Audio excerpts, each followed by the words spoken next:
1917 में जिस तरह ब्रिटेन हर जगह कॉलोनाइज कर रहा था, उसी तरह उन्होंने फिलिस्तीन पर भी कॉलोनाइज किया था। जब वर्ल्ड वॉर 1 हुई तो हिटलर ने बुरी तरह ज्यूस को मारा, जिसकी वजह से वो दूसरे ममालिक में गए। जब वो दूसरे ममालिक में गए तो उनमें से एक फिलिस्तीन भी था, और पहले उन्हें ब्रिटेन ने आने दिया, ब्रिटिश लोगों ने, उसके बाद में उन्हें मना कर दिया गया। फिर जब उन्हें मना किया गया तो इजरायली नेशनलिस्ट मूवमेंट स्टार्ट हो गई, और साथ साथ पैलेस्टाइन नेशनल मूवमेंट भी स्टार्ट हो गई, ये करने के लिए कि हमें हमारा मुल्क चाहिए। जब ये नेशनल मूवमेंट स्टार्ट हुई तो ब्रिटेन जो था वो इस चीज़ को छोड़कर चला गया, और यूएन को ये जिम्मेदारी दे दी गई कि वो फ़लस्तीन को उनका मुल्क दे दे और इजराइल को उनका मुल्क दे दे। जब उन्होंने पार्टीशन लाइन ड्रॉ की यूएन ने, तो इस तरह से किया कि 55% जो था वो इजराइल को दे दिया गया, और 45% जो था वो फ़लस्तीन को दे दिया गया। उन्हीं के घर में उनको इतनी कम जगह दी गई, और ये जो मस्जिद अक्सा थी वो इंटरनेशनल कंट्रोल में चली गई थी।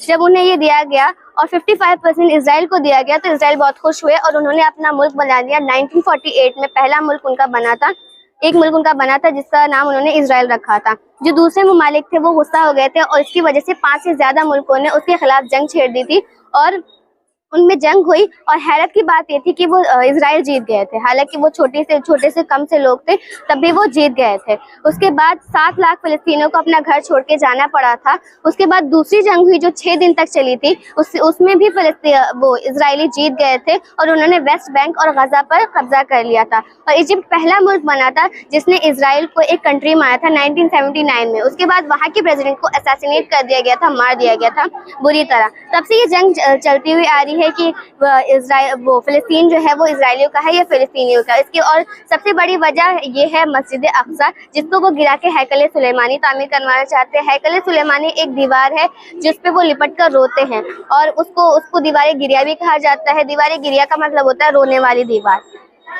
इस वजह से अभी तक उनके साथ ये मसले चल रहे हैं, और अभी जो सिचुएशन है वो 7 अक्टूबर को हमास ने इजराइल 5000 मिसाइल जो थे वो दागे थे, जिसकी वजह से 9 अक्टूबर को उन्होंने वॉर डिक्लेयर कर दी थी इजराइल ने, और अभी तक वो वॉर चल रही है, जिसके जो निशाना है वो शहरी बन रहे हैं, और वहाँ की बिजली काट दी गई, वहाँ का पानी बंद कर दिया गया, वहाँ का खाना बंद कर दिया गया, उन्हें पूरा वहाँ से बंद कर दिया गया, उन्हें दुनिया से उनका कनेक्शन तोड़ दिया गया, और उनको बुरी तरह मारा जा रहा है। उनकी लाशों पे लाशें गिर रही हैं, और अभी जब हम खुशहाल जिंदगी गुजार रहे हैं तो वहाँ पर उनके आंसू गिर रहे हैं। जिस तरह से इंडिया में हमारे ब्रिटिश आए थे, उसी तो हमने अपने हाथ पैर मारे थे अपने मुल्क को आज़ाद करवाने के लिए, आज वो भी अपने मुल्क के लिए लड़ रहे हैं। Thank you.